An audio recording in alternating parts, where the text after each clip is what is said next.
சுவாமியே சரணமையப்பா. நான் அவங்க மிஸ்டர் வெங்கட் பேசுகிறேங்க. நான் உங்ககிட்ட சொல்லிட்டு இருந்த மாதிரி ஆல்ரெடி குருதி பூஜைக்கோசம் நம்ம சபரிமலைக்கு வந்திருந்தோம். அந்த குருதி பூஜை நல்லபடியாக சிறப்பாக முடிஞ்சதுங்க.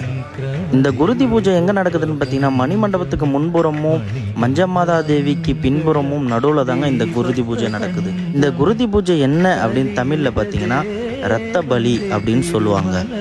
இந்த குருதி பூஜை எதுக்காக நடக்குதுன்னு பார்த்தீங்கன்னா, நம்ம வன தேவதைங்களுக்கோசம் தான் நடக்குது. இது அவங்களுக்கு பத்ரகாளி அப்படின்னும் சொல்லாங்க. இந்த பூஜை நம்ம ஐயப்ப சுவாமிமார்களுக்கு எந்த ஒரு கொடிய விலங்கும் அண்டக்கூடாது, எந்த ஒரு தீங்கும் நடக்கக்கூடாது என்பதுக்காக இந்த குருதி பூஜை நடக்குதுங்க.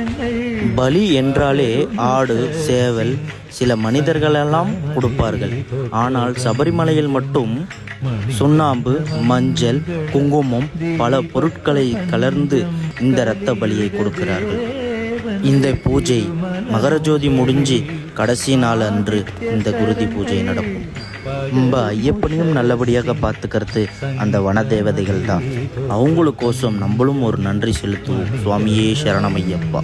நீங்கள் யாரெல்லாம் இந்த குருதி பூஜையை பார்த்துருக்கீன்ட்டு கமெண்ட் செக்ஷனில் சொல்லுவோம். அடுத்த வீடியோவில் சந்திப்போம். சுவாமியே சரணமையப்பா. சுவாமி சரணம்.